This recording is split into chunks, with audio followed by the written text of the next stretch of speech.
स्वागत है आपके अपने YouTube channel Sharma online study point में। जी हाँ फ्रेंड्स, मैं आज इस वीडियो में आपके लिए लेके आया हूँ कक्षा 12वीं प्री बोर्ड परीक्षा राजनीति शास्त्र मतलब कि राजनीति विज्ञान का पूरा हल 1 से 26 तक हम इसमें हल करेंगे दोस्तों।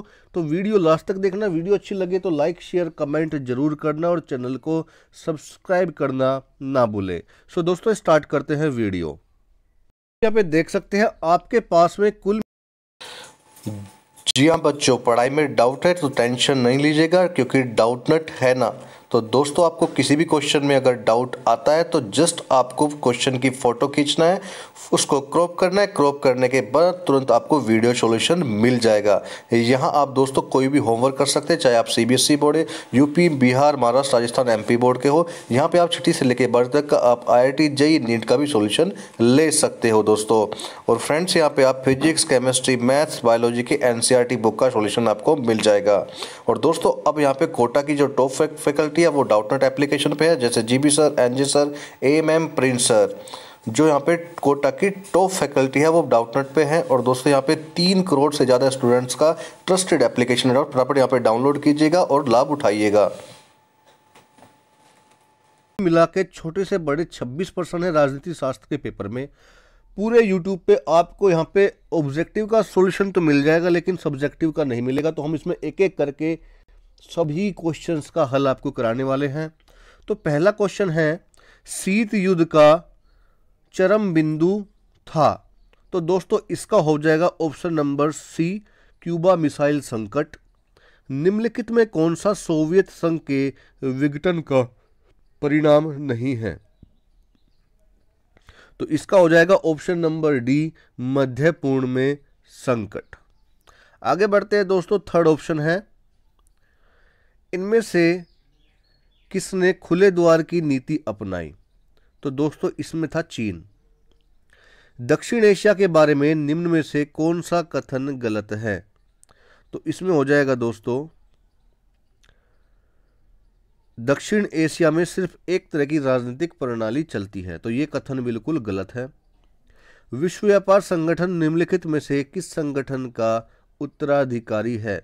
तो इसका आंसर हो जाएगा option number A, general agreement on trade and tariff. आगे बढ़ते हैं दोस्तों। प्रश्न क्रमांक नंबर 2, जो आपके सामने फिल इन द ब्लैंक्स है। संयुक्त राष्ट्र संघ की सुरक्षा परिषद में डैश स्थायी और डैश अस्थायी सदस्य होते हैं। तो इसमें 5 तो होते हैं स्थायी और 10 होते हैं अस्थायी। दूसरा है, डैश का गिरना शीत युद्ध का प्रतीक था।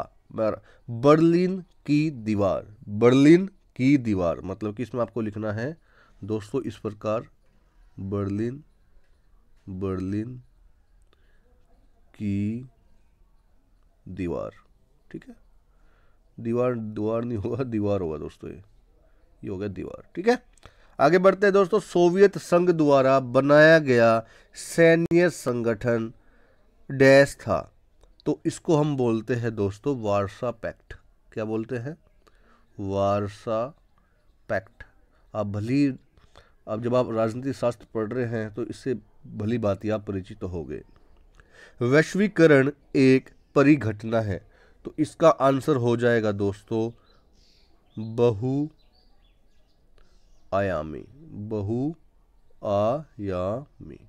ठीक है, आगे बढ़ते हैं। गठबंधन के सदस्य देशों को अपने भू क्षेत्र में महाशक्तियों के डैश के लिए स्थान देना जरूरी था। तो दोस्तों इसमें था सैन्य अड्डे। क्या था? सैन्य अड्डों पर, सैन्य अड्डों। आगे बढ़ते हैं दोस्तों। सत्य असत्य। तो दोस्तों पहला क्वेश्चन है, शीत युद्ध महाशक्तियों के बीच विचारधाराओं को लेकर एक युद्ध था। ये सत्य है। आगे बढ़ते हैं दोस्तों। 1983 के बाद से उग्र तमिल संगठन लिबरेशन टाइगर्स ऑफ तमिल इलम श्रीलंका सेना के साथ सशस्त्र संघर्ष कर रहा था। सत्य हो गया। सुरक्षा एवं शांति से जुड़े सभी मसलों का निपटारा सुरक्षा परिषद में होता है। सत्य है। वैश्वीकरण का संबंध विश्व व्यापारी पारस्परिक जुड़ाव से है। सत्य है। साप्टा पर हस्ताक्षर इस्लामाबाद के 12वें सार्क सम्मेलन में हुई। ये भी सत्य है।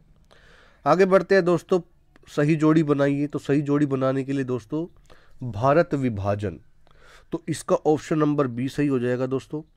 द्विराष्ट्र सिद्धांत, जय जवान जय किसान, ये लाल बहादुर शास्त्री जी ने नारा लगाया था। सिंडिकेट, तो सिंडिकेट क्या था दोस्तों? कांग्रेस के भीतर ताकतवर और प्रभावशाली नेताओं का एक समूह। दल बदल, तो दल बदल जो हो जाएगा दोस्तों, कोई निर्वाचित जनप्रतिनिधि जिस पार्टी के टिकट से जीता हो उस पार्टी को छोड़कर अगर दूसरे दल में चला जाए। बिहार छात्र आंदोलन, तो ये हो जाएगा जयप्रकाश नारायण जेपी। आगे बढ़ते हैं दोस्तों प्रश्न क्रमांक नंबर 5 की ओर। तो प्रश्न नंबर 5 के लिए दोस्तों मैं आपको लेके चलता हूं अपनी पीडीएफ में। ठीक है फ्रेंड्स, तो देखते हैं प्रश्न क्रमांक नंबर 5। तो इसमें एक बार क्वेश्चन ध्यान से देख लीजिएगा, मैं डायरेक्ट आपको आंसर यहाँ पे बताने वाला हूँ। क्रमांक नंबर 5 है दोस्तों, एक वाक्य में उत्तर दीजिए। भारत प्रारंभ से ही गुटनिरपेक्ष नीति का पालन करता आया है। अपनी स्वतंत्र नीति बनाए रखने के कारण सीटो नाटो जैसी सैनिक संधियों में शामिल नहीं हुआ। तो इसमें पूछा गया था कि भारत जैसा देश सीटो नाटो जैसी सैनिक संधियों में शामिल क्यों नहीं हुआ था। ठीक है, अगले का आंसर है सेकंड का ऑप्शन है जॉर्ज फर्नांडीज। क्या है? जॉर्ज फर्नांडीज। और तीसरे का हो जाएगा दोस्तों शाह आयोग, भारत सरकार द्वारा 28 मई 1977 में नियुक्त एक जांच आयोग था। यह आपातकाल 1975-77 के समय की गई ज्यादतियों की जांच के लिए बनाया गया था। और पांचवे का चौथे का ऑप्शन दोस्तों थोड़ा लंबा है, तो हमने इसको पहले पांचवा किया, फिर हम चौथा करेंगे। जब चुनाव में, इसमें गठबंधन सरकार के बारे में टिप्पणी मांगी क्या होती है? जब चुनाव में किसी एक दल को बहुमत प्राप्त नहीं होता तो दो या दो से अधिक दल मिलकर सरकार बनाते हैं। इस प्रकार बनी सरकार को गठबंधन सरकार का नाम दिया जाता है। तो आगे बढ़ते हैं दोस्तों, इसी का फोर्थ पार्ट। तो ये थी मंडल आयोग की सिफारिश है। पिछड़े वर्ग की जातियों के लिए आयोग ने 27% स्थान आरक्षित करने की सिफारिश की थी। अनुसूचित जातियों एवं जनजातियों की ही तरह पिछड़े वर्ग को भी निर्धारित आयु सीमा में छूट प्रदान की जाए। निजी क्षेत्र में जो उद्योग शासकीय अनुदान प्रदान करते हैं उनमें भी पिछड़े वर्ग के लिए आरक्षण लागू होना चाहिए। और विश्वविद्यालय तथा कॉलेज प्रवेश के लिए पिछड़े वर्ग हेतु आरक्षण की व्यवस्था लागू की जानी चाहिए। तो ये था दोस्तों एक वाक्य में उत्तर देने का चौथे नंबर का आंसर। ठीक है, आगे बढ़ते हैं दोस्तों प्रश्न क्रमांक नंबर 6। यह उत्तर क्रमांक नंबर 6, उत्तर क्रमांक नंबर 6 है फ्रेंड्स। उत्तर क्रमांक नंबर 6 है, नए राष्ट्र निर्माण में कौन कौन सी समस्याएं आती है? तो राष्ट्र निर्माण सालों में नहीं बल्कि सदियों में होता है। राष्ट्र के निर्माण में अनेक समस्या आती है। कई बार राष्ट्र निर्माण का मतलब गलत समझा जाता है। उसके लिए राष्ट्रों के विकास एवं राष्ट्र विकास जैसी शब्दावली का प्रयोग किया जाता है, जो कि सर्वथा गलत है। राष्ट्र निर्माण का साधारण शब्दों में अर्थ है वह प्रक्रिया जो पूरे राष्ट्र में एकता की भावना पैदा करती है। यह प्रक्रिया पूरे राष्ट्र के लिए निष्ठा का केंद्र विकसित करती है। यह वह प्रक्रिया है जो लोगों में जातीय, क्षेत्रीय, धर्मीय, भाषीय, सांस्कृतिक जैसे अनेक भावनाओं को समाप्त करके राष्ट्र के प्रति निष्ठा को जागृत करती है। कुछ विद्वानों के राष्ट्र निर्माण को लेकर विचार निम्नलिखित है।